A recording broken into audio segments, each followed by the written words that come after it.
వాక్యం సామెతల గ్రంథం నుంచి 22వ అధ్యాయంలో త్రాగుబోతుల గురించి మాట్లాడుతున్నాడు.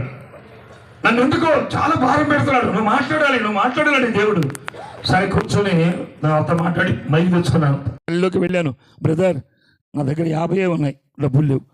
ఒక్క గొట్టం ఇవ్వండి, యాంపుల పేరు ఇవ్వండి, ఒక మౌత్ ఇవ్వండి, అంతే. 50 ఇచ్చి తెచ్చుకున్నాను. ఆ రాత్రి ఇక్కడ నేను ప్రసంగించినటువంటి ప్రసంగంలో దేవుడు నాలో ఉండి మాట్లాడాడు. ఈ ఊళ్ళో రామకోటయ్య పంతులు గారు చాలా పెద్ద ఆయన, గౌరవనీయులు. మరి ఈ ఊళ్ళో అందరికీ కూడా ఆయన అంటే అభిమానం. కానీ ఇందాక చెప్పాడు తమ్ముడు, విన్నారు మీరు సాక్ష్యం. ఆ ఒక్కటే, అది ఎవరూ మానిపించలేకపోయారు. చెప్పాడు ఆ బ్రదరు, మీరు విన్నారు. కానీ ఇక్కడ చెప్పిన వాక్యాన్ని విని ప్రొద్దుటే నన్ను పిలిపించాడు. వాళ్ళ అబ్బాయి గారు చదివి వెళ్ళాను అక్కడికి. అన్నారు కదా, ఇంత పెద్ద టిన్నులో సారా ఉంది. ఆయన చేసేది ఏంటంటే లేస్తే త్రాగాలి, తింటే త్రాగాలి, తినక ముందు త్రాగాలి, పడుకునే ముందు త్రాగాలి, పడుకునేటప్పుడు త్రాగాలి. ఒకవేళ ఆ చేతిలో బైబిల్ ఉంటుంది. 10 సంవత్సరాలు ఆ ఊరు వెళ్ళాడు. ఏ ఊరమ్మాది నాకు గుర్తులేదు. ఎస్, వాళ్ళకి తెలుసు, అమ్మాయి వాళ్ళు. నాకు వెళ్ళేవాడు ఇక్కడి నుంచి. అంటే లేదు, అది సంగతి. తర్వాత ఎప్పుడైతే అక్కడికి వచ్చిన తర్వాత నన్ను చూసి ఇవన్నీ చూసి, ఎందుకో కానీ మీరు మా ఇంటికి ప్రతిరోజు రావాలి అయ్యగారు అన్నాడు. అయ్యా, నేను రావాలంటే మీ ఇంటికి నువ్వు ఒక పని చేయాలి అన్నాను. ఏం చేయాలి? వీళ్ళందరికీ తెలుసు, వాళ్ళ కుమార్తెలు వీళ్ళందరూ, కోడలు ఇక్కడ అందరూ ఉన్నారు. ఏమన్నాడు? ఏం చేయాలంటే నేను ఒకటి అన్నాను, నువ్వు కనుక త్రాగకుండా ఆపేస్తే నీ ఇంటికి వస్తా, నువ్వు ఇలాగనే కంటిన్యూ చేస్తే మాత్రం నేను రాను మీ ఇంటికన్నా. అయ్యగారు, ఈ టిన్నులో డబ్బు పెట్టి కొన్నాను కాబట్టి ఈ టిన్నులో ఇంకో 3 లీటర్లు ఉంటుంది. ఈ 3 లీటర్లు కూడా సాక్షి ఇక్కడే ఉన్నారు వాళ్ళు. ఈ 3 లీటర్లు అయిపోయిన తర్వాత ఖచ్చితంగా నేను నీకు మాట ఇస్తున్నాను, నువ్వు రోజు మా ఇంటికి రావాలా. అప్పుడే వస్తానండి అన్నాను. వచ్చేసాను. 2 రోజులు తాగేసాడు. అది అయిపోయింది.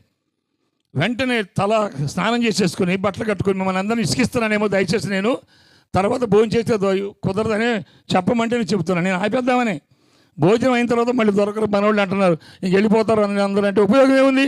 దేవుడు చేసినటువంటి కృతజ్ఞత కూటంలో ఆయన చేసిన మేలు చెప్పాలి.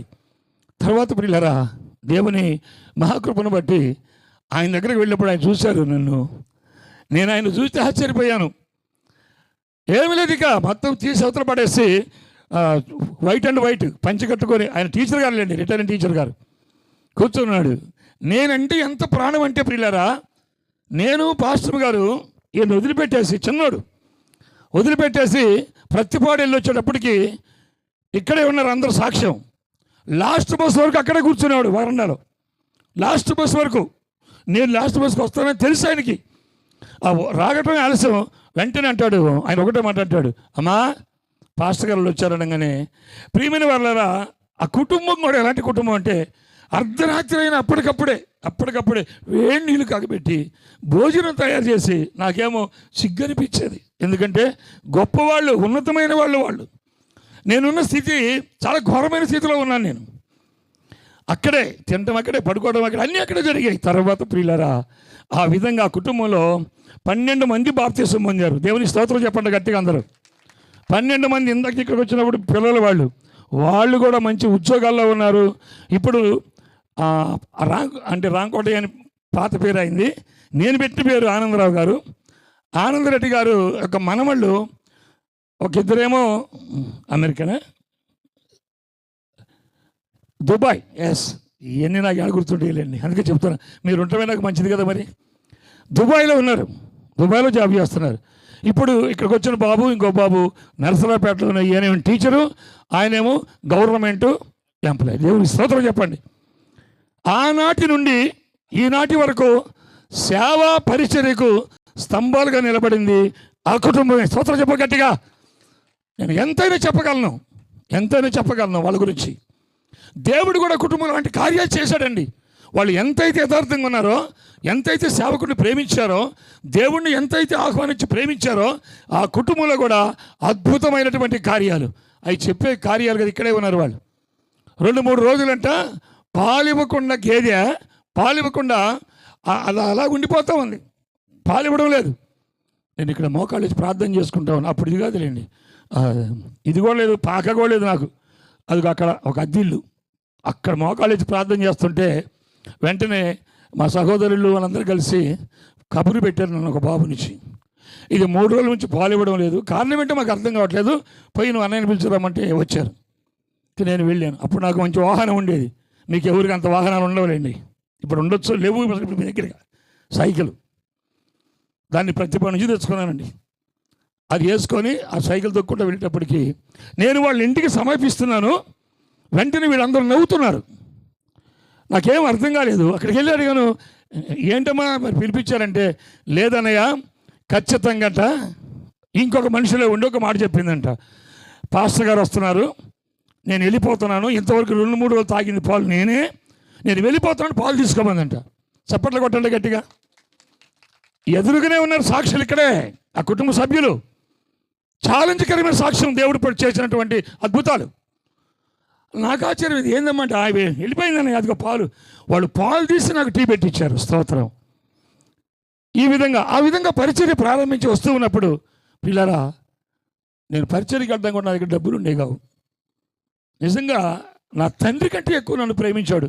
నా మొట్టమొదటి కుమారుడు చెప్పాలి నేను. ఆయన వయసు పెద్దవాడే. నేను వెళ్తుంటే అనేవాడు, అయ్యగారు ఎక్కడికి వెళ్తున్నావు అంటే, సువార్తకి వెళ్తున్నాను. ఇట్రా నాకు ప్రార్థన చేయగానే నేను ఏ ఊరు వెళ్తున్నానో ఆ ఊరు వెళ్ళడానికి తిరిగి రావడానికి మాకు మధ్యాహ్నం భోజనానికి కూడా మాకు డబ్బులు ఇచ్చి పంపించేవాడు. ఈ విధంగా ఈ సేవ పరిచయ అభివృద్ధికి కారణం వాళ్ళు అయ్యారు. పిల్లలు మిమ్మల్ని ఇసుకిచ్చినట్టుంది నాకు, కానీ అంత తేలిగ్గా జరిగేది కాదు ఈ సాక్ష్యం. మరొకసారి మీతో పంచుకుంటాను నేను. ఆ తర్వాత దేవుడు ఇక్కడ నుంచి ఒక బ్రదర్ ఉన్నాడు, నాకు స్థలం ఇచ్చిన బ్రదరు. స్థలం కొనే స్తోమత కూడా ఎక్కడిది. ప్రార్థన చేస్తుంటే ఈ స్థలం ఇచ్చిన బ్రదరు కాలు పట్టుకుపోయిందని దూరంగా ఉండి వింటున్నాడు. ఇక్కడ ఒక 5 మంది 6 మంది కూడుకుంటే చెప్తుంటే అతను విని, నేను చూశాను, తమ్ముడు ఇట్రా అన్న. వచ్చాడు దగ్గరికి. అన్నయ్య ఏంటంటే, ఏం తమ్ముడు అక్కడ నిలబడి రావచ్చు కదా అంటే, నేను రావాలంటే నాకు ఈ కాలు పని చేయడం లేదు. ఈ కాలు కనుక పని చేస్తే ఈ స్థలం అంతా రిజిస్ట్రేషన్ చేస్తాను దేవునికి అన్నాడు. ఒక్క మాటే మాకు, అంతే. 3, 4, 5 రోజుల్లో దేవుడు స్వస్థపరిచాడు.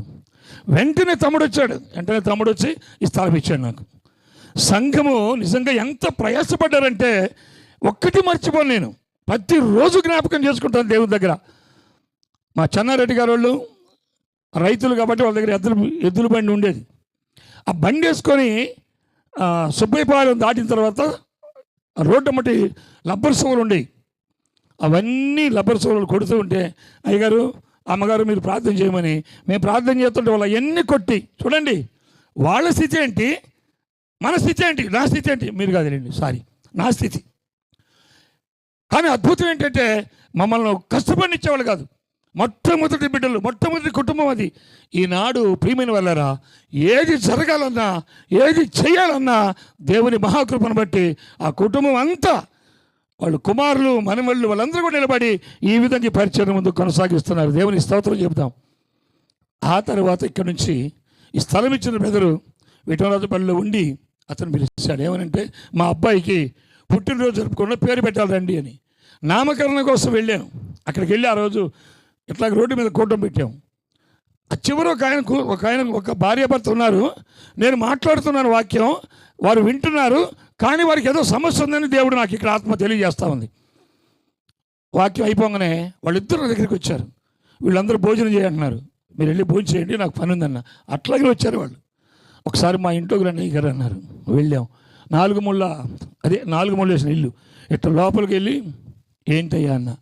లోపలికి వెళ్ళగానే కూతురు, భార్య, భర్త, కుమారుడు 4 అంతే నుండి కౌగులించుకున్నారు. పెద్దగా ఏడుస్తున్నారు. ఏంటంటే ఖచ్చితంగా ఇందుకోసమే మమ్మల్ని దేవుడు ఆపాడు. అంటే వాక్యం కూడా అదే మాట్లాడింది. దేవుని ఎరగకుండా మారు మనసు లేకుండా ఒకవేళ చనిపోతే నీకు దేవుని రాజ్యం లేదు. ఇదే మాట ఖచ్చితంగా వాళ్ళు పట్టుకొని వస్తే, ఇట్లాంటి దాన్ని ఏమంటారు, అరమర ఉంది. దానిలో బట్టలు పెట్టుకున్నారు. ఈ బట్టలు వెనక మరలా పురుగుల మందు పెట్టుకున్నారు. 4 రోజుల నుంచి రోజు అక్కడికి వెళ్ళటం, తాగేద్దాం, అప్పులు, భయంకరమైన సమస్యలు, తాగేద్దాం అనుకోవటం, ఈ ఒక్కరోజు అందరినీ పలకరించుకుందాం అనుకోవటం, వాడు పెట్టిపోయి ఈ విధంగా అయిపోతే 4వ రోజు లాస్ట్ రోజు నేను వెళ్ళినప్పుడు నాకు చూపించారు. ఒకటే నేను, దేవుడు పెంట కుప్పల నుంచి పైకెత్తేవాడు. నీ అప్పులు, నీ సమస్యలు నిన్ను ఏమి చేయదు. వారు ముస్లిమ్స్ వాళ్ళు ఏ చేయదు. ఖచ్చితంగా నా మాట విను, నమ్ము, నువ్వు నమ్ము అంటే, అయ్యగారు నేను దేవుని మాట విని నాకు నమ్మకం వచ్చింది, సరే అన్నారు. వెంటనే ప్రార్థన చేశాం. గేదెలకు కూడా ఫ్యాన్లు పెట్టాడు ఆయన. స్తోత్రం చెప్పండి అందరూ ఒకసారి. ఆయన పేరు మస్తాను. అక్కడ నుంచి ఎవరైనా వచ్చున్నారు ఇక్కడికి? విఠలరాజపల్లి నుంచి వచ్చారు ఎవరైనా? మస్తాను వాళ్ళ వెరీ గుడ్. మా సంఘంలో మా సహోదరు కామ వచ్చింది, అక్కడి నుంచి ప్రజలు వచ్చారు. అయితే అతడు వెంటనే ప్రియమైన వాళ్ళారా, అసలు దేవుళ్ళకి వచ్చిన తర్వాత ఆయన ఒకటే మాట అన్నాడు, ఇక నేను ప్రభుని నమ్ముకుంటాను అన్ని తీసేసాడు. ముస్లిమ్స్ వాళ్ళు వెంటనే ఫ్యాన్లు పెట్టేస్తే అందరూ ఆశ్చర్యపోయారు. బిల్డింగు కట్టాడు, అన్నీ కట్టాడు. ఎందుకంటే ఆశీర్వదించే దేవుడు. కానీ నిన్ను పరీక్షలు నువ్వు నెగ్గాలి, పరీక్షలు ఖచ్చితంగా తట్టుకోవాలి. పరీక్షకు నిలబడినట్లయితే ఖచ్చితంగా దేవుడు మనల్ని ఆశీర్వదిస్తాడు. ఆ తర్వాత రెడ్డిపాలెం వీళ్ళ ద్వారాగానే మా ఇప్పుడు చెప్పాను కదా, రాంకోట రెడ్డి గారి వాళ్ళ ద్వారాగానే వాళ్ళ కోడలు గారు రెడ్డిపాలెంలో ఉంటే కుటుంబ ప్రార్థనలు పిలిచారు. వెళ్ళి కుటుంబ ప్రార్థన పెట్టాను. అక్కడ విఠలరాజపల్లి సంఘం అయిపోయింది, రెడీ అయిపోయింది. అక్కడికి వెళ్ళాను. అక్కడికి వెళ్ళిన తర్వాత ఆ రోజు కుటుంబ ప్రార్థన అయిపోయినాక మేము స్థలం ఇస్తామండి, మందిరం కట్టమన్నారు. అక్కడ ఒక మందిరం నేను డబ్బులు పెట్టి కొనలేదండి. స్తోత్రం చెప్తున్నాను, గట్టిగా దేవుని స్తోత్రం చెప్పండి. తర్వాత ఈ మందిరం కట్టుకునేటప్పుడు కూడా ఇందాక మా బాబు చెప్పాడు, అయ్యగారు నాకు మంచి ఫ్రెండ్, వీళ్ళిద్దరు కూడా చాలా ఫ్రెండ్ అంటే చాలా గొప్ప ఫ్రెండ్స్. ఒకసారి అడిగాను, అయ్యగారు నా మందిరం ఇలాగ అయిపోయిందంటే, నువ్వు కష్టపడగలిగితే చేయగలిగితే నేను ఒక మార్గం చూపిస్తా అన్నాడు. చెప్పండి అన్నాను. ఆయన మార్గం చూపించాడు. మేమిద్దరం ఎంత కష్టమండి అంత కష్టమండి. భోజనం ఉండేది కాదు. అమరావతి వెళితే అక్కడికి ఆ లోపల వస్తే ఎవరైనా, అయ్యా మేము కాగితాలు పంపించాం కదా కొంచెం మా చూడని పంపిద్దామని వెళ్తే మా ఇద్దరితో మాట్లాడడానికి కూడా వాళ్ళు ఇప్పుడే వస్తారు అటు ఎడిగిపోయేవాళ్ళు. ఇద్దరం జామకాయలు తిన్నాం, కష్టపడ్డాం. ఇంకొక మాట ఈ సందర్భంలో, నా కుమారుడిని ఇక్కడ వదిలిపెట్టి నా భార్యకు ఇకది ఏం చెప్పాలో తెలియదులేండి, చేతబడినాలో ఏమో తెలియదు కానీ చంపేయడానికి కొంతమంది ప్రయత్నం చేశారు. ఎవరో వాళ్ళు లేరులేండి, అయిపోయారు, లేరు ఇక్కడ, వాళ్ళు లేరు. తెల్లగా ఉండేది ఆమె, చాలా అందరికీ తెలుసు. ఎలాగైపోయింది తెలుసా? ఇట్లా అయిపోతుంది రోజు రోజుగా, చాలా చాలా ఇలాగ అయిపోతుంది. నేను అనుకుంటే ఇద్దరం కూర్చున్నప్పుడు మాత్రం ఏంటమ్మా అంటే, ఏమోనయ్యా నాకేం అర్థం కావట్లేదు. చూడండి పిల్లరా, వెంటనే మా అత్తగారు వెళ్ళాము, అక్కడ ఉంచామని.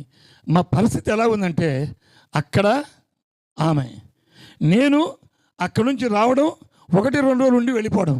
ఇక్కడ ఈయన చిన్నవాడు, ఎవరు పిలిచేవాళ్ళు లేరు, ఆయనకు భోజనం పెట్టేవాళ్ళు లేరు. కానీ ఆ కుటుంబమే ఇక్కడ నిలబెట్టే పిల్లలు, ఇంకా వాళ్ళ తమ్ముడు ఒక ఆయన ఉన్నాడు.